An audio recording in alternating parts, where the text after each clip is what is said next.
అండి. ఇప్పుడు చిన్న గెట్ టుగెదర్ ఏర్పాటు చేశారు మా చిన్నన్న వాళ్ళు. వాళ్ళది 12వ సంవత్సరం పెళ్లి రోజంట. పార్టీ ఇద్దామని చెప్పి గెట్ టుగెదర్ ఏర్పాటు చేశారు. ఇప్పుడు అక్కడికే వెళ్తున్నాము. లంచ్ చేయడానికి వెళ్తున్నామండి. వెళ్దామా? పదండి. మా చిన్నన్న వాళ్ళకి ఏదైనా గిఫ్ట్ ప్రెజెంట్ చేద్దామని చెప్పి గిఫ్ట్ తీసుకోవడానికి గిఫ్ట్ షాప్కి వచ్చాము. చాలా గిఫ్ట్స్ చూసాము. ఏది ఇస్తే బాగుంటదని చెప్పి ఫైనల్ గా రాధాకృష్ణ బొమ్మ తీసుకున్నాం. నైట్ టైం లో కూడా ఆ బొమ్మ నుంచి రేడియేషన్ వస్తుందా లేదా అని చెప్పి ఒకసారి చెక్ చేయించి గిఫ్ట్ ప్యాక్ చేయించుకుని రెస్టారెంట్ కి వెళ్ళిపోయాము. మేము తీసుకొచ్చిన గిఫ్ట్ ని మా చిన్నన్న పిన్నికి ప్రెజెంట్ చేసాము. తర్వాత మా చిన్నాన్న ఒకటే ఆర్డర్ వేశారు. మీకు ఏది కావాలంటే అది మొహమాటం లేకుండా ఫుడ్ ఆర్డర్ చేసుకుని తినండి అమ్మా అని చెప్పారు. అసలే మనం ఫుడ్ గురువులో ఎవరికి ఏది నచ్చితే అది ఆర్డర్ పెట్టుకున్నాం. ఆర్డర్ వచ్చేలోపు నలుగురు ఒక దగ్గర కలిస్తే ఒకలాగా ఉంటుందో చెప్పండి, మామూలుగా ఉండదు కదా. అందరు కలిపి ముచ్చట్లు పెట్టుకున్నా. ముచ్చట్లు పెట్టుకునేటప్పటికి ఫుడ్ వచ్చింది. అంత టేస్టీ ఫుడ్ని చూడగానే ఇంకెవరికైనా ముచ్చట్లు గుర్తొస్తాయో చెప్పండి. మెయిన్ నాకైతే గుర్తురావండి. ఫస్ట్ ప్రయారిటీ ఫుడ్కే ఇస్తాను. ఏ విషయంలో అయినా కాంప్రమైజ్ అవ్వచ్చు కానీ ఫుడ్ విషయంలో అస్సలు కాంప్రమైజ్ అవ్వనండి. అటుకి తోడు అంత టేస్టీ ఫుడ్ని చూడగానే ఎవరికైనా అస్సలు మాటలు గుర్తొస్తాయో చెప్పండి. నాకైతే అసలు గుర్తు రాలేదు. నేనైతే హ్యాపీగా తిన్నాను.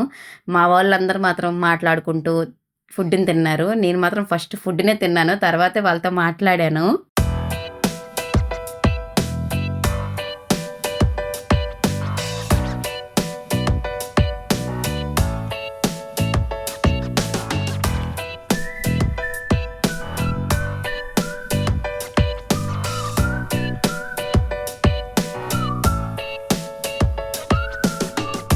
ఆర్డర్ చేసిన ఫుడ్ అంతా హ్యాపీగా తినేసాం. లంచ్ అంతా కంప్లీట్ అయిపోయింది. ఇంకా ఇంటికి వెళ్ళిపోదామా అనే టైంలో నా చిట్టి తల్లికి వాళ్ళ మామయ్య దగ్గరికి వెళ్ళి మంచి పార్టీ ఇచ్చారు మామయ్య అని చెప్పి థ్యాంక్ యూ చెప్పరా అంటే వెళ్ళి థ్యాంక్ యూ చెప్పకుండా మామయ్య ఐస్ క్రీమ్ ఇవ్వలేదు, ఐస్ క్రీమ్ కొనవా అని చెప్పి అడిగింది.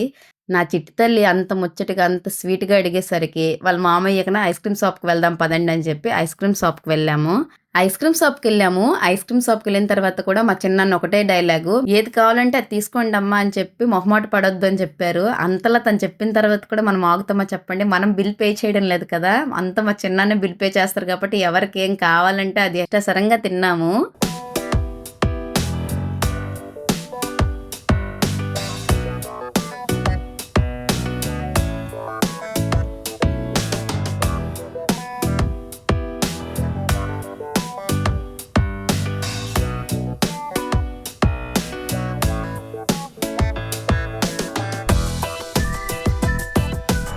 మా వాళ్ళందరూ ఐస్ క్రీమ్ తినే బిజీలో ఉంటే మాత్రం నేను ఒకటి మాత్రం అబ్జర్వ్ చేశానండి.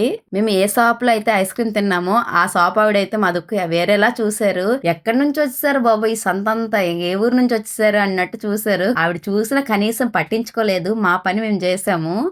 ఎలాగో వచ్చాం కదా అని చెప్పి మా చిన్నాన్న పిన్నితో కేక్ కట్ చేయిద్దామని చెప్పి కేక్ ఆర్డర్ పెట్టాము.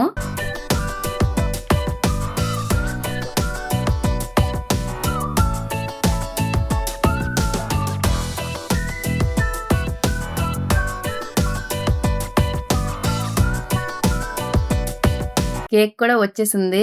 మా చిన్నాన్న పిన్నికి కేక్ కట్ చేయండి అని చెప్పి కేక్ కట్ చేపిస్తుంటే వాళ్ళు మీ ఇద్దరిలో ఎవరు ఫస్ట్ కట్ చేస్తే వాళ్ళ గిఫ్ట్ ఉంటుందని చెప్పి మీ మీద చెప్పినట్టు అస్సలు కనీసం అది కేక్ కట్ చేసినట్టు కాకుండా మా పిన్ని కూరగాయలు కట్ చేసినట్టు మా చిన్నాన్న అయితే ఏ ప్రైజ్ వస్తుందని చెప్పి ఫస్ట్ కట్ చేసినట్టు ఇద్దరు కలిపి కట్ చేశారు. అసలు అది కేక్ కట్ చేసినట్టయితే నాకైతే ఏం అనిపించలేదు.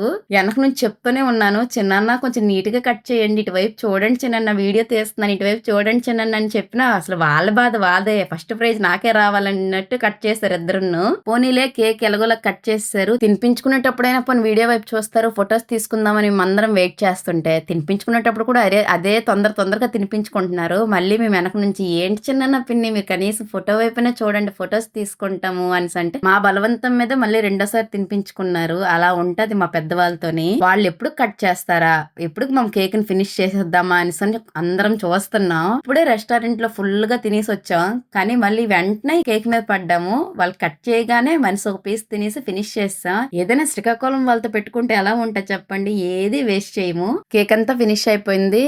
కడుపు అయితే ఫుల్ అయిపోయిందండి. మరి నైట్కి కూడా తినవసరం లేదు. అంతా కేక్ కటింగ్ అంతా అయిపోయిన తర్వాత కొన్ని ఫొటోస్ తీసుకొని ఇంటికి వచ్చేసాము.